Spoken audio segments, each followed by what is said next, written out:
Welcome to the second lecture covering the orientation materials for business law. Let's get started. In this lecture, we're going to first of all go briefly through this PowerPoint. This PowerPoint, just like the syllabus that we covered in the first lecture, is available to you on Canvas. I'll show you where that's located once we're done with it. And then we'll go briefly through the various things that are posted on Canvas to kind of orient you to the materials. Before we begin, I would like to remind you that the best way to treat this orientation lecture is a stop-and-go approach. When I say something that you think is important, go ahead and pause and write that down into your notebook or whatever you're using to capture notes for this class. So you don't have to watch this lecture multiple times. Let's begin. In this presentation, I'm going to cover the questions and concerns that you might have or that students in previous semesters have had. Obviously, every student is unique, and you may have issues that other students don't have. And of course, I welcome you to come either send me an email or come to my office hours so we can discuss your particular circumstances in more detail. This is what I look like, so if you see me on campus, you'll be able to connect my face with who I am. I don't have bangs right now, but that's pretty much what I look like. I became an attorney in 1990, and I worked in a large law firm in Houston for a few years, and then I went what's called in-house in the legal business, meaning I went to work for a corporation. And I worked for JCPenney, I think, for about 17 years.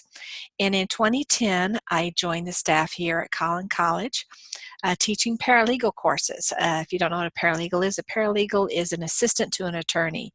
He or she functions much like a nurse functions with respect to a doctor. And we have a program here in paralegal studies. So if you have an interest in paralegal studies, I'll be delighted to share with you more information about that program. In addition to paralegal studies, I also teach business law, obviously, and hospitality law and employment practices, which is an employment law course. And that's near and dear to my heart because that's the type of law that I practiced when I was in private practice. I did labor and employment law. I'm delighted to talk with students about the law as a career, both what attorneys do and what paralegals do, and specifically about labor and employment law, if that's something that speaks to you. While I am an attorney, obviously I'm not your attorney, so I don't give legal advice to students, but I'm happy to refer students who have legal concerns to attorneys in the community who might be able to assist. My office is in the library building on the Preston Ridge on the Frisco campus. The L stands for the library. It's L232. There's another building on campus which is called Lawler Hall, and that's LH. I teach classes in that building all the time, but my office actually isn't in that building. It's on the second floor of the library. As I shared in my first lecture, I am delighted to meet with students to talk about, obviously, the contents of this particular course, but also to give additional assistance in terms of resume help and things along those lines. So feel free to come by. I would love to get to know you on a personal level. So information about the textbook. You'll see that my online course is a little different than others that you may have taken. We'll talk more about that going forward. I try to replicate as much as possible the face-to-face experience in my online classroom. So I will have lectures, the same lectures that I offered in class, available to you in this class. I highly encourage you to watch those. They will provide a lot of support for you in terms of mastering the material. So wanted to share that with you. They are largely based upon the information in the textbook, but I do add material in the lecture that isn't ordinarily available to you in the textbook. Many times this will be Texas-specific information.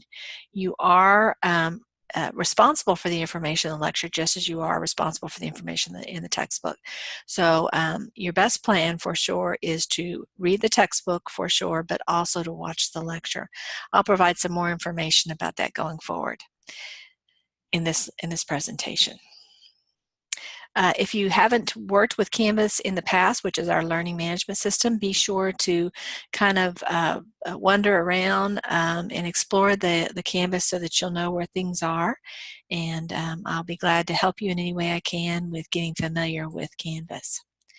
You must have found the orientation material because you're watching this, but it is important to be familiar with the orientation material. It sets you up for success in the course. I sometimes have students who don't follow the orientation materials, and many times they either aren't aware of particular activities they need to do, or they spend more time than is appropriate on certain activities, and they will meet with less success. So hopefully, since you're watching this, you're already on the track to be successful in the course. If you are still kind of mastering Canvas, the college does have lots of resources to help you with that material. And here's a link that can help you become a Canvas expert. As always, reading the syllabus is such a helpful way to be successful in the course, and that's why I spend so much time in the first lecture covering that material. The vast majority of the questions that I get about the course format, obviously not the substance of the course, but the course format, are answered in the syllabus. So if you aren't sure about a particular question, my suggestion would be to go and look in the syllabus. And there'll be a few other places that I suggest that you look. When we get to that section, I'm going to ask that you pause me and write down these 3 or 4 places that you ought to look before you go ahead and contact me with a question. If you can't find in those places, then of course you're welcome to reach out to me and contact me. You're responsible for the content that's in the syllabus. You're also responsible for the announcements. I'll show you where to find those in a few minutes. I don't accept late submissions, and I also don't remind folks about lots of different dates. Occasionally I'll send a reminder or whatever. I find, it's just my personal preference as a student, I find that stuff annoying, and I also find it kind of insulting when an instructor kind of treats me as if I were a 5th grader. You're not 5th graders, you're adults, and y'all know how to calendar things and know how to follow deadlines and do all those things. And if you haven't developed those skills, then this is absolutely the moment that you'll want to develop those skills. So either way, it would be a little bit ridiculous for me to hold your hand and constantly remind you about deadlines and dates that you already have access to. You'll want to log into Canvas at least 2 times a week and at least by Tuesday. You'll need to log in twice a week just to participate in the discussion board, but you'll also want to get other information, the assignments and things like that through Canvas. Logging in more than twice a week is probably a good idea, but this is a minimum. And when you log on, you want to check for Canvas announcements. I'll show you where to find that in a few minutes, and also the discussion board. You'll also want to do the chapter assignment and the chapter quizzes every week, except for those rare weeks when maybe you are snowed in work and you decide to either have worked ahead or you catch up the following week. Your first post on the discussion board is due by noon on Saturday. I have this rule because in some classes I've discovered that there's almost no one posting anything until late Sunday afternoon. Well, that makes it very difficult to have conversations when people are rushing for the end of the week. And so if everyone posts their first post by at least noon on Saturday, then everyone has a day and a half to do the reply post. I encourage you to do it well before noon on Saturday, but that's the date. If you post after that time, you're welcome to do so, but you will likely have a deduction happen to your grade on that discussion board assignment.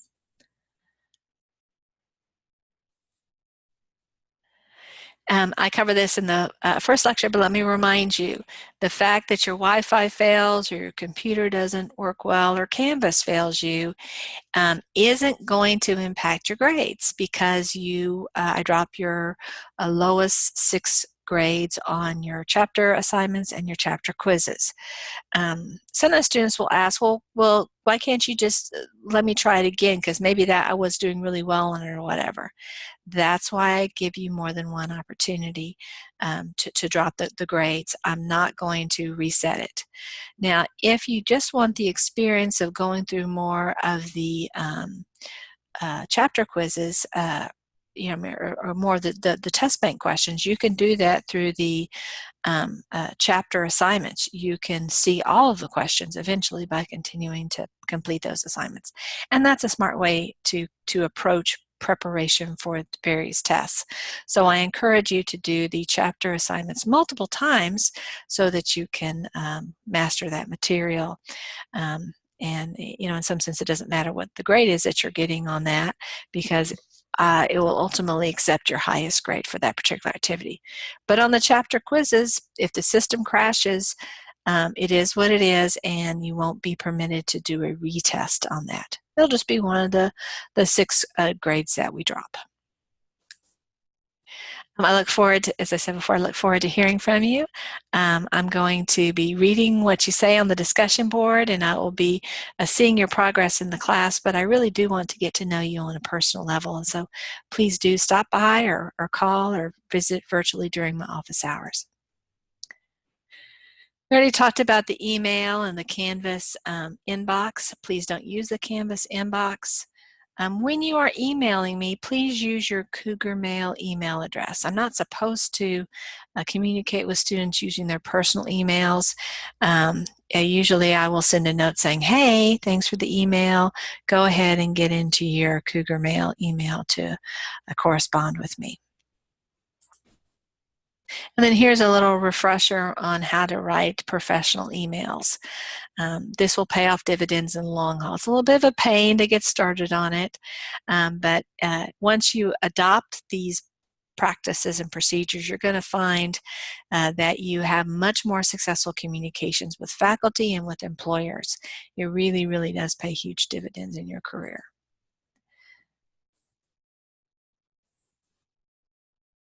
I know I can count on you to have the best type of etiquette when you're making posts in our discussion board. I know I don't need to say this, but obviously we're a very G-rated class. There's no need for any colorful language or any stories that aren't Disney approved.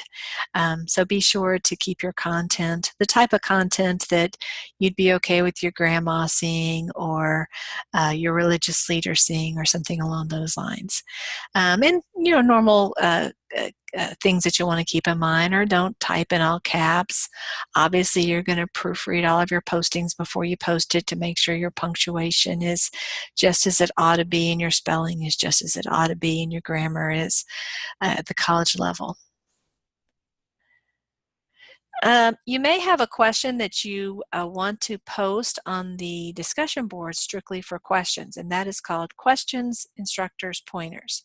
I will post there sometimes when there's a global question that I think everyone would be interested in knowing the answer to, and you can post there too with questions that you have. You can obviously also send questions to me directly. If you send me a question to me and I think, gosh, this is one that other folks may be having as well, I may well choose to use your question as an opportunity to make an instructor point.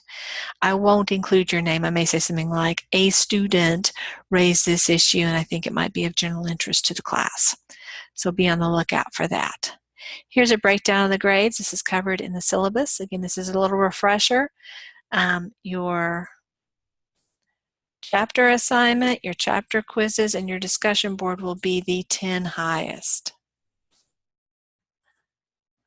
And here's an idea about what to do every week. I'll be showing you the same information in the cheat sheet section. So I'm not going to go through this in detail, but this information is available in a little bit more accessible format later on. And this is a little bit of information again about the discussion board. I post the requirements for each discussion board within the discussion board itself. So if you ever forget how many words it has to be, or you forget about whether you need to include your word count or not, that's going to be available to you within the text of the discussion board each week. Here's a little reminder about ProctorU and the need to submit your request at least 10 days before the window opens, not when the window closes, but the window opens. And of course, the same policy exists for the final examination. I find in this class that students really enjoy the discussion board. I regularly have students who participate in all the discussion boards, even when they have 100% on 10 or more of those. And so if you're one of those folks, awesome, wonderful, thank you for your participation. I'm glad that you enjoy them. They are intended to be kind of fun and refreshing and an opportunity to get to know other folks. Even if you aren't that person, though, be sure to participate fully in at least 10 so you can get your 5% grade satisfied for the class. Here's some general information about the discussion board, things that you ought to look for. I'm not going to go in detail through this. Sometimes students aren't quite sure how to start their discussion board. When you see the discussion board topic, there'll be a button that says reply. You click on that to start your post.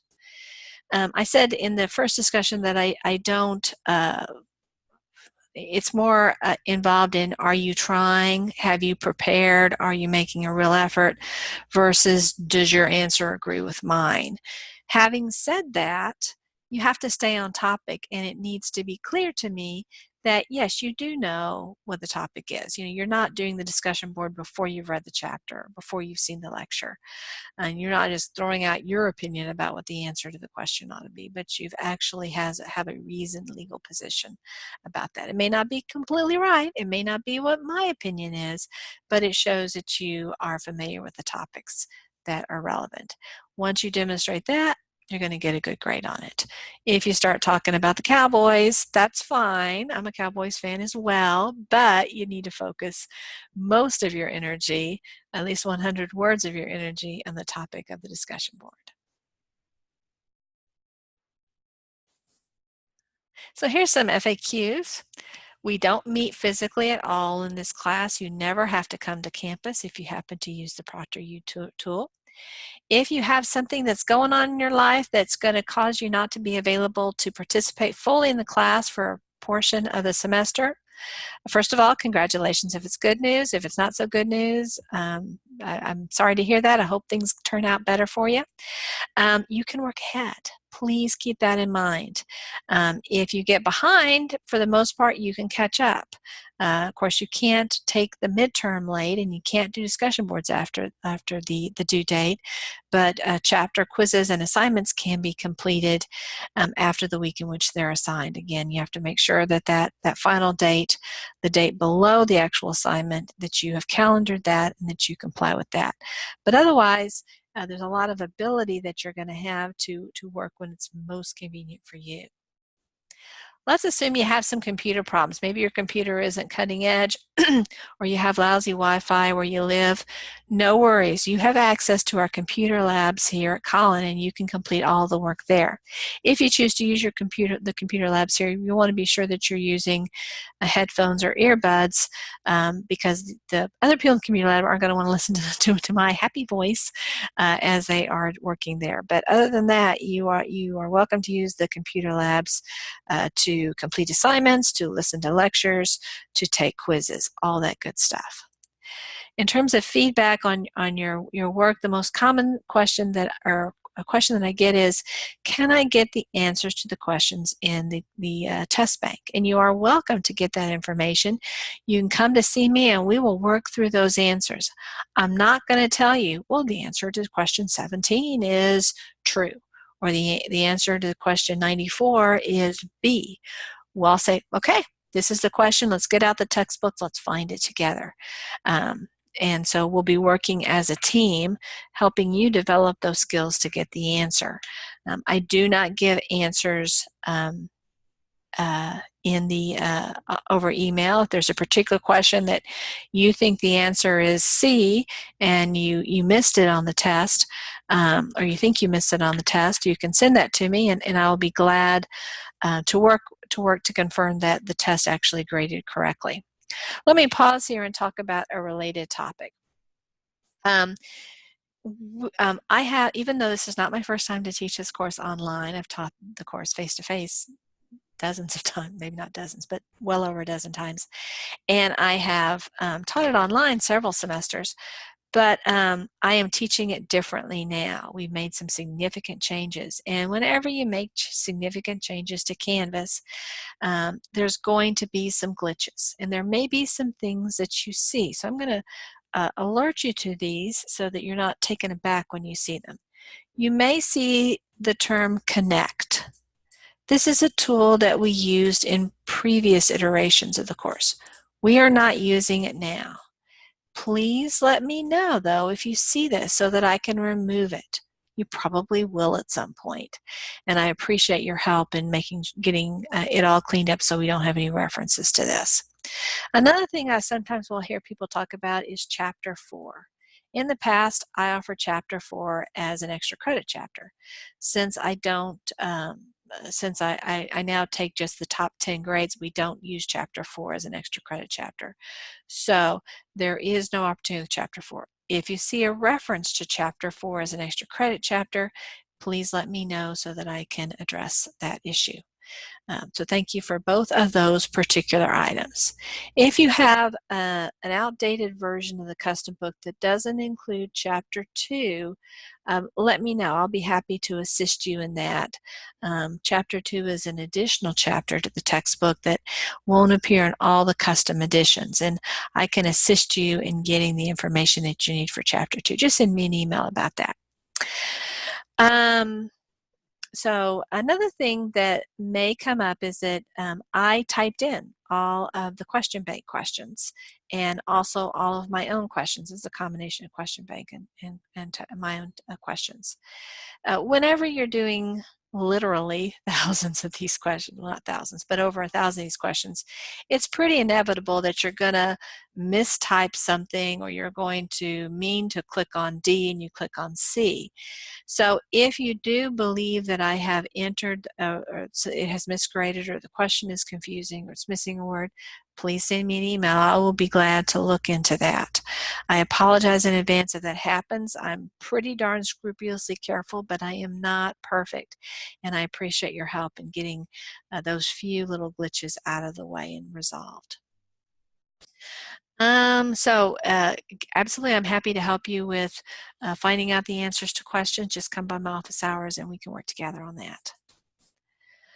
I got a 0 on an assignment. Can I still be successful in the class? There is not a single activity in this class that you have to take in order to be successful. Even the final examination is only 29% of your grade. And so if you had, 100 on everything else, you would still be getting a 71. Which is a C. Obviously, you don't want to skip the final, but there is no reason to panic because you missed this discussion board or this particular assignment. You can still be successful in the course. I missed a deadline. Can I turn in late work? I'm afraid not. I do sometimes offer extra credit. Be on the lookout for that on the announcements.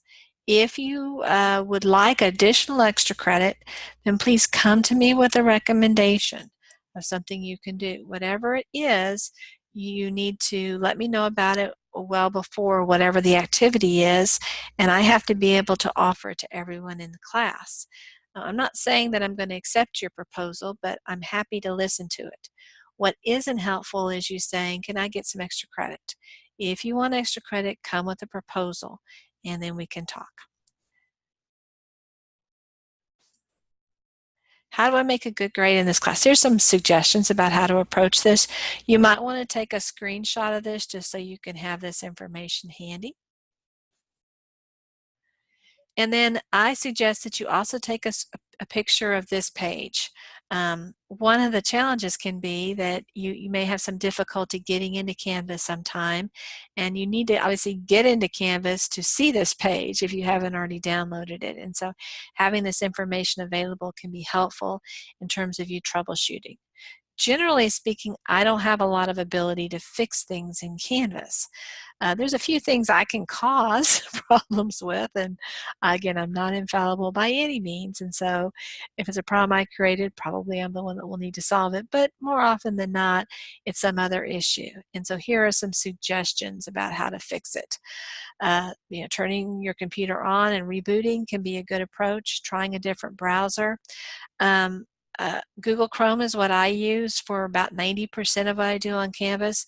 Firefox I use for a couple of things on Canvas that I find easier to use. You can always use Google Chrome. So other people obviously use Safari. There's different, even Internet Explorer will work for the most part. If your computer is perhaps older or has a small memory or doesn't have the latest version of Java or whatever, again, you can use the computer lab for help. And then another thing I suggest is just let somebody else see what you're seeing. If you're like me, and you probably aren't, but if you're like me, you can be staring at the solution, you're just not seeing it. Finally, there are some problems that you and I just can't fix. And so the e-learning center at Collin can assist with that. They have more ability to fix things. Number one, they have more knowledge. And number two, because they are the administrator of the program, they can get in behind the scenes and fix things that I don't have the ability to do so. So this is a useful thing for you to take a picture of. I also provide this information in the FAQ that I'll show you in a couple of minutes. I'm convinced that we're going to have a great semester. I'm looking forward to getting to know all of you. Now I'm going to give you a tour of Canvas, and it's going to be a pretty short tour because I'm sure you've had enough orientation to last you for quite a while. Let's look at some of the areas that you'll look at when you go into the course. This should look pretty similar to what you have. You can see that the first place you'll start is the Home button. That's where you'll first go into. You'll see below here is Announcements. Right now, these are all the announcements that I have in the course that I've already programmed and taken gotten started on. But let's just look at some of the announcements that you'll see. I'm just going to randomly pull up one of my takeaway announcements. This is something that you'll get most weeks, typically on Monday, and it gives you a summary of the material. Let me pick a different one. This was maybe not the best choice. We'll do...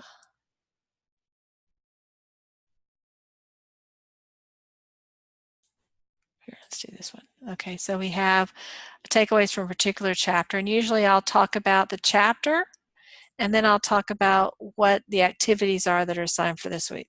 Remind you about the discussion board, things like that.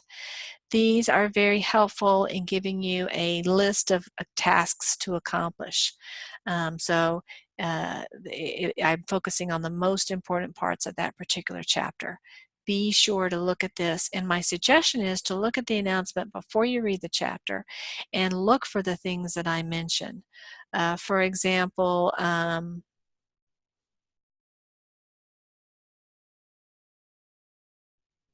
let's see here.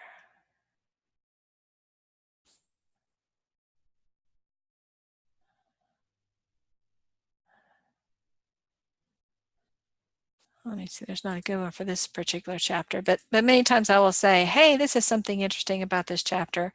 Pay attention to this as you read the chapter. So be sure to look at announcements. Another thing to consider with announcements is that all of the announcements that I use will also be sent to your Cougar Mail email account.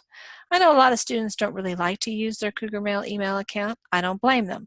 You don't have to use it for this purpose because all the announcements will also be here. I want to alert you to the fact, though, that you can forward your Cougar Mail to your personal email address, and here are the instructions to do that. You can see these instructions are in the Start Here module, and at least this iteration, they are the 5th from the bottom.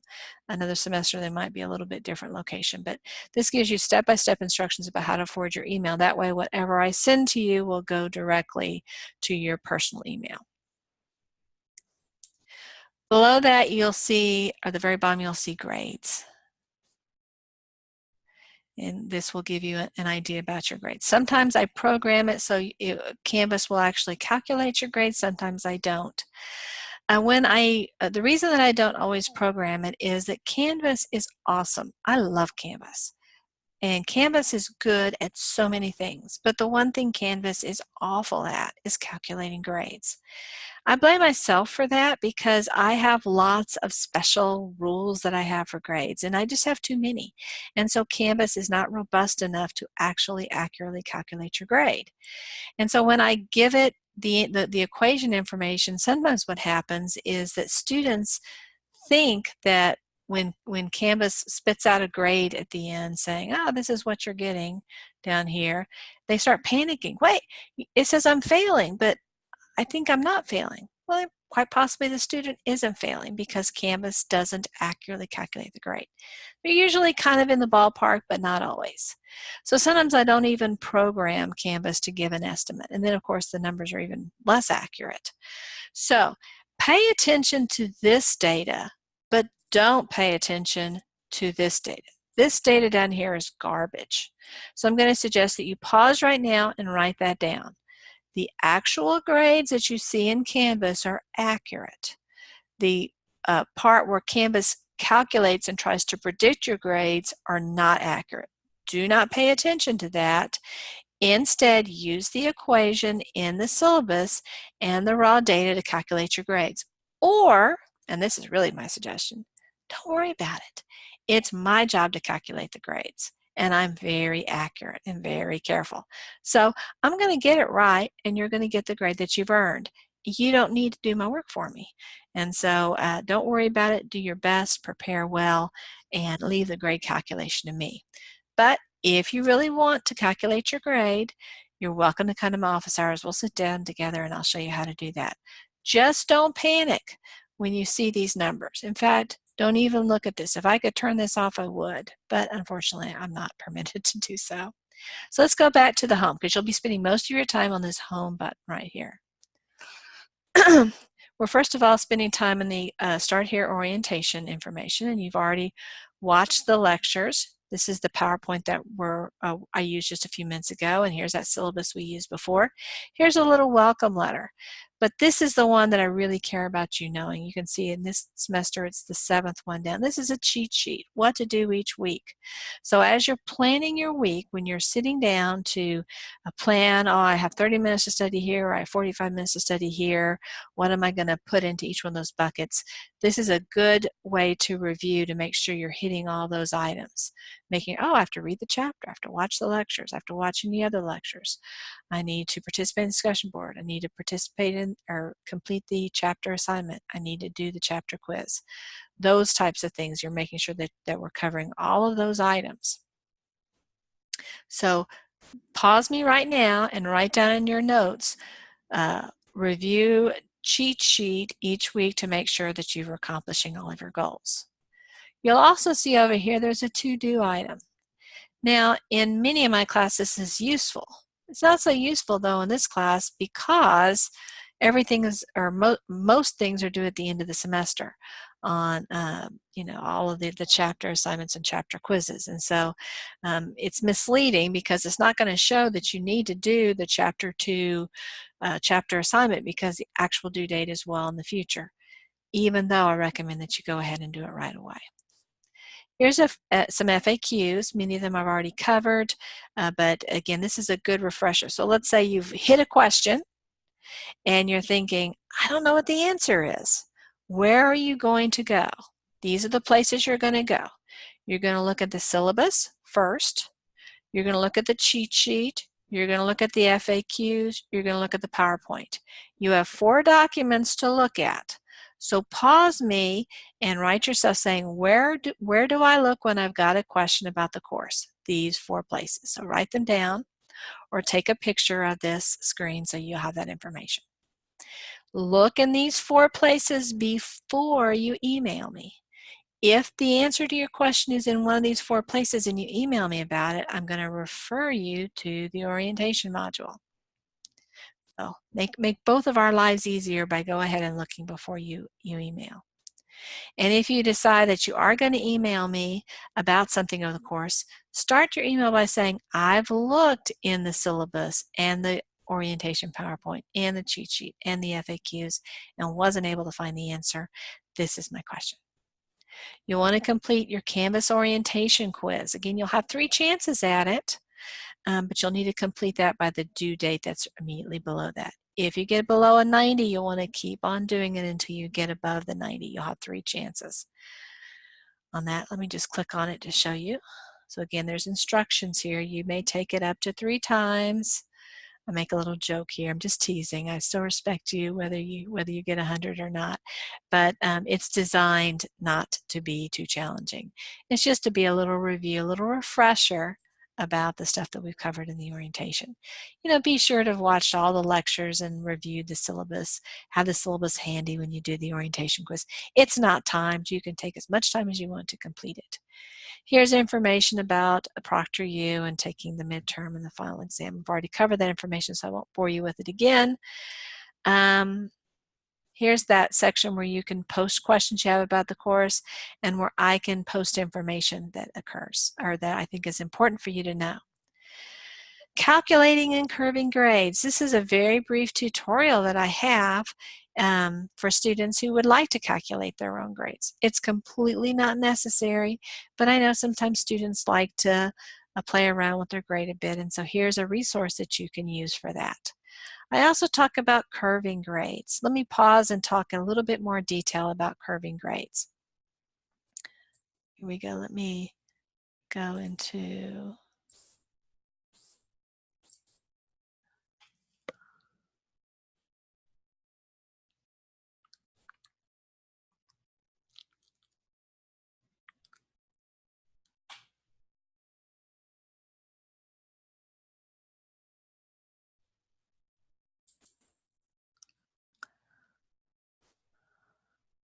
Okay, so let's imagine that we have only 4 students in this class. A, B, C, and D. A, somehow or another, manages to get 100 in the class. B gets an 89. C gets an 81. And D gets a 69. Actually, I'm going to have this student get 101. Okay, so we can see here that this is essentially, actually I'm going to make this a 79. We'll keep everything super easy. Okay, so what we have here is we have 160 for B and C, and we have 170 for these two students. So we have a total points of 330. If we divide that by 4, we will see that the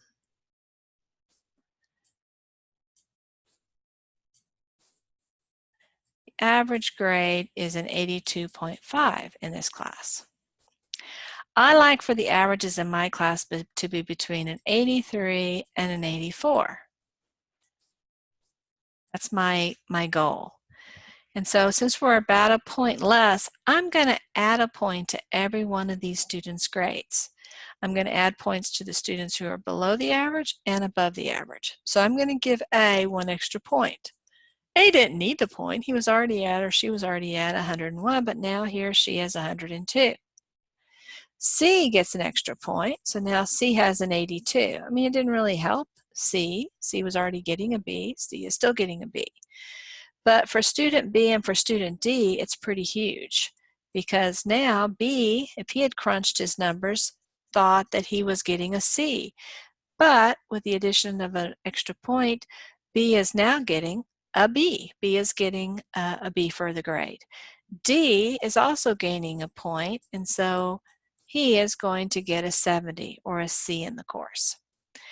I do not publish what my curve is. I'm not going to tell the class, but usually my curve is between 1 and 5 points. So that can be kind of a rule of thumb.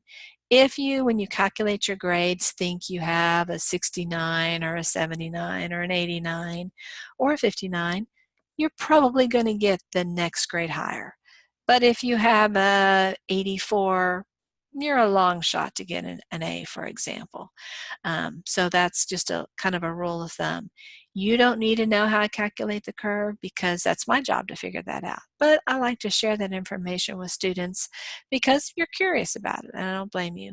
And if you have any additional questions about it, come see me during my office hours, and I'll be glad to give you more concrete examples about how that happens. Oh, another thing I should have said is, let's say there was a 5th student in the class. We'll call this student E. This student's average is a 30. The reason that E's average is so low is that he stopped participating in the class halfway through.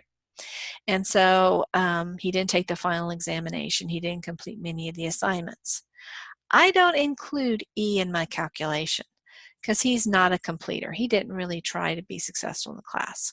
I usually have 2 or 3 or 4 of these individuals. I assume that they all won the lottery and are living on a beach in the south of France, and that's why they chose not to complete the course. Ha ha ha. And it doesn't make sense to include them in the calculation system. So students who have taken the final examination, who've made a good faith effort to complete the course in terms of the midterm and most of the assignments. You don't have to be perfect, but you've put forth a good faith effort. Those are the individuals that I call completers. Doesn't mean that because you completed your passing, but it means that you've at least attempted these activities. And so when I calculate that average grade, I'm looking at the completers. I'm not going to include Mr. or Ms. E in that group. All right, so let's go back to our Canvas. Oops, I guess I needed to erase that. Sorry about that. Eraser. Okay, so let's look at an individual module that we have. We've talked about the orientation module, but honestly, that's of relatively limited utility for us after this first week. You're not going to be spending a ton of time on orientation issues. So here's our first module. It's about chapter 1. And again, if you're using an older edition of the book, chapter 1 is actually the same, whether you're in the older edition or the new edition. But don't focus upon the chapter number. Focus upon the name of the chapter. You'll see I have 2 lectures here. Let me just turn on the lecture for a second so you can see a couple of things, so you can see what it looks like. So we click on this. And we start the lecture.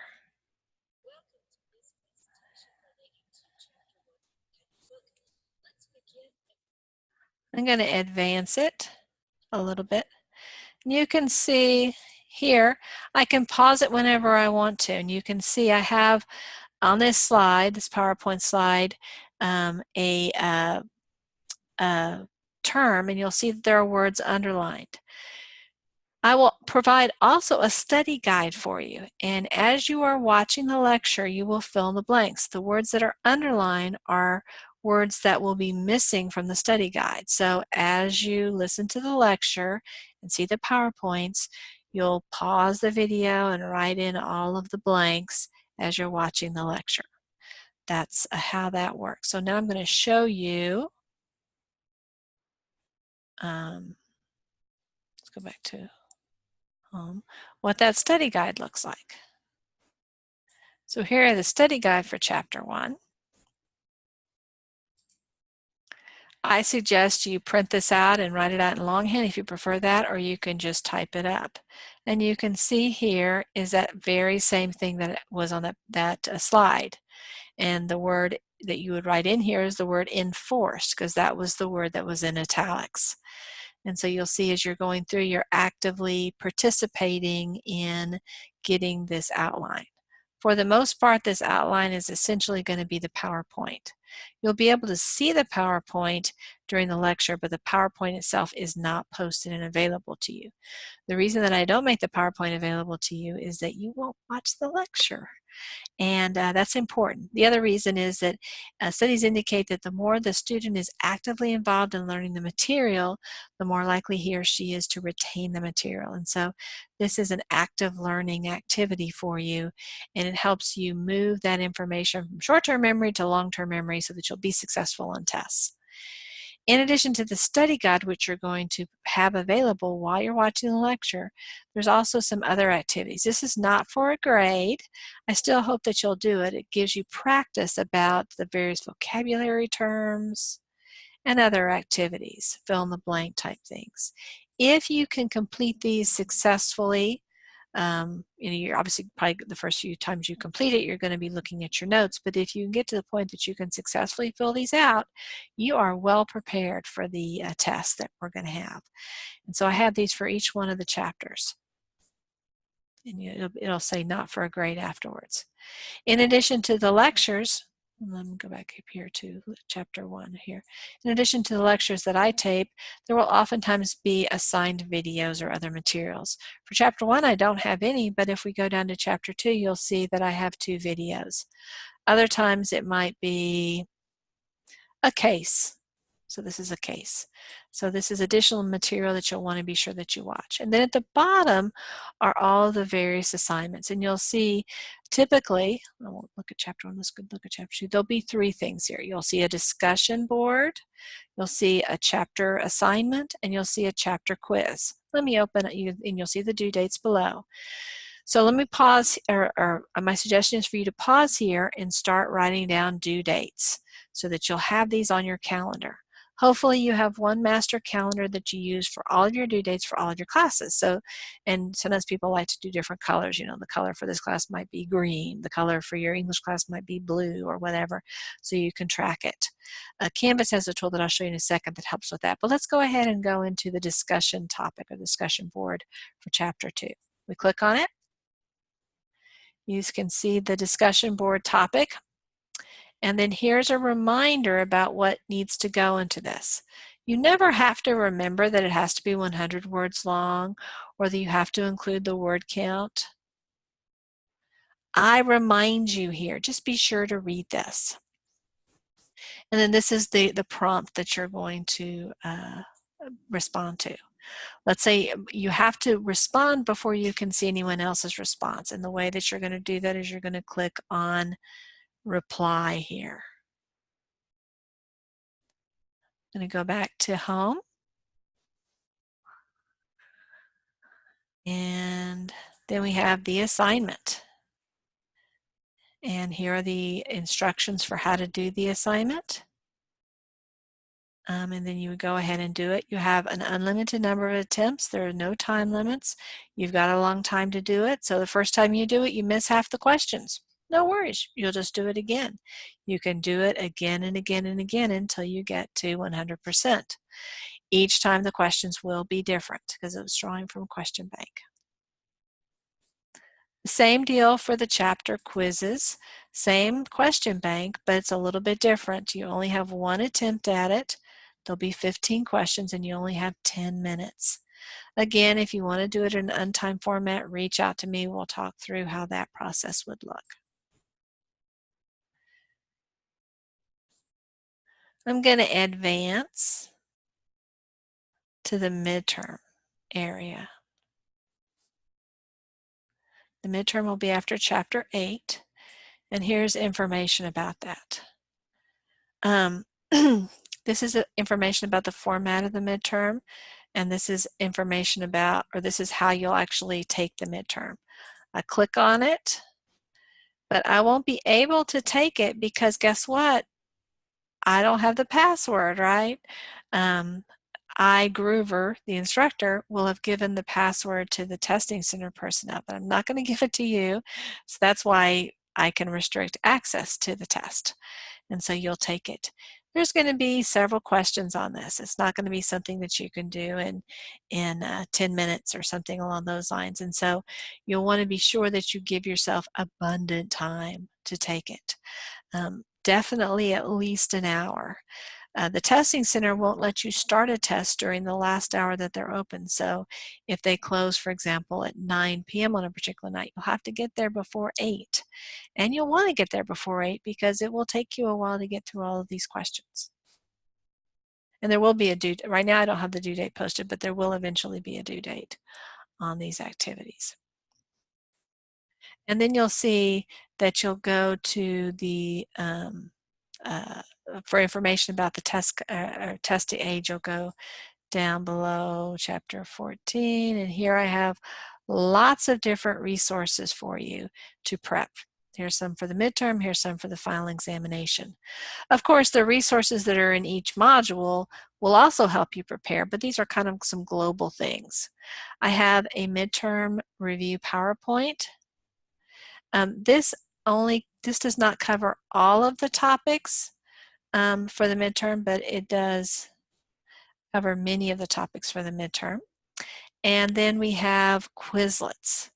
Quizlet is a wonderful tool. I use it myself when I need to learn material, and I use it, my children are high school and middle school age, but I will strongly encourage them to use it when they are in college, and they do use it now as high schoolers and middle schoolers.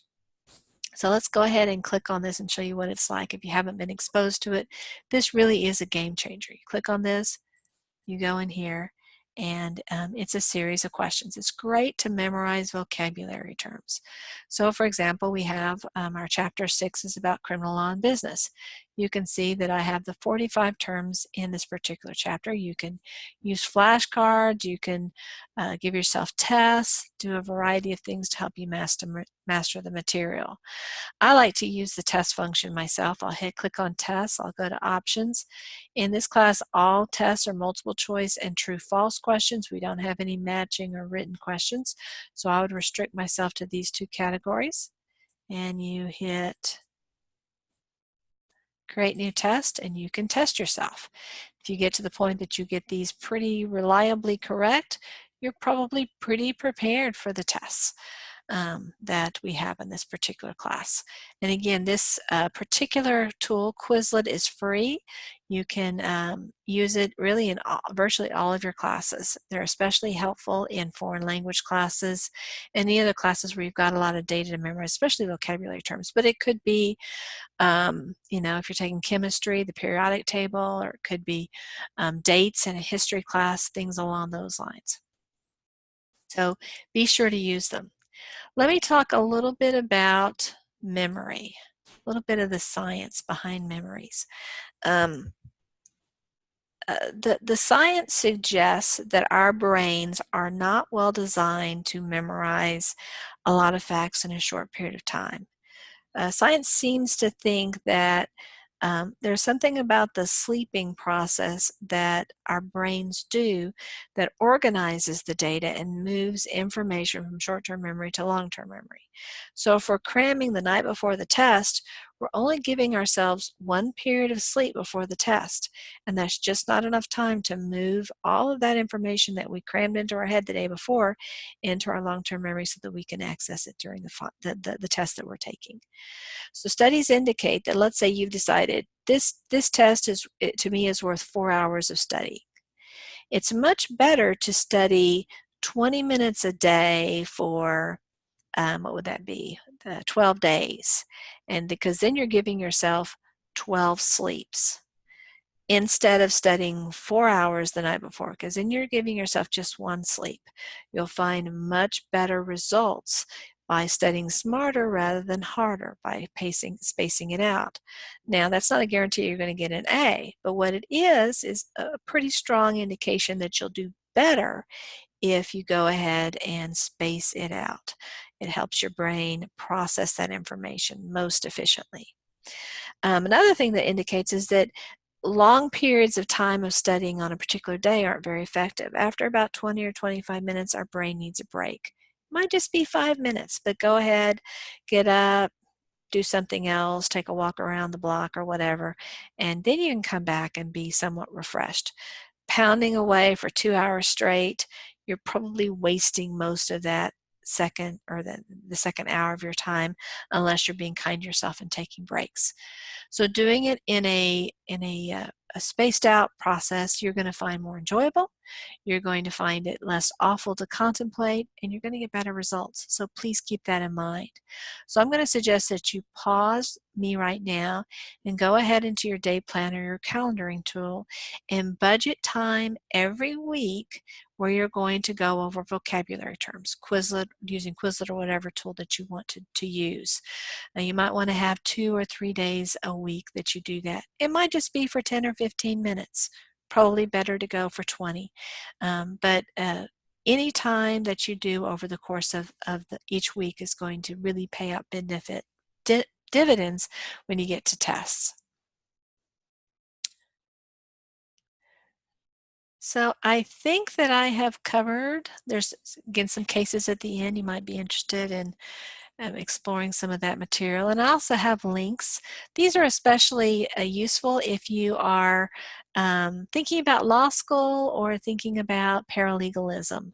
And so these can be some good resources to kind of explore these issues in more detail. And I have one final thing. If you are thinking about law school, I am delighted to talk to you in more detail about the things that you ought to be thinking about and preparing to go to law school. It's not really a part of this class, but When I started college, even before my first day in a college course, I attended a presentation at my college. And the presentation topic was how to get into law school. And I took very careful notes and I followed that. That was my plan for the next 4 years. Um, and I knew exactly what I needed to do, and that's exactly what I did. It was tremendously helpful for me. If I hadn't have spent that hour at that meeting, I don't know what I would have done, or if I would have ended up in the same spot that am at now. It really was a game changer in my life. And so I would like to be that game changer for you if you're thinking about law school. I want to be that resource to help you navigate through a system that might not be very intuitive. So come see me. I'll be glad to talk to you about how to get into law school, when you're picking between law schools, what things to consider, how to think about bar exams. And another thing to consider is that if you have some little blemish in your story, something that might have happened that uh, maybe some interaction with law enforcement, you may have a question about whether you are eligible to become an attorney. And I'm glad to talk with you about those issues as well. Well, thank you for your attention. It's been my pleasure talking with you about the orientation materials. I look forward to having you in class and getting to know you over the course of the semester. Thanks again for your attention and have a wonderful day.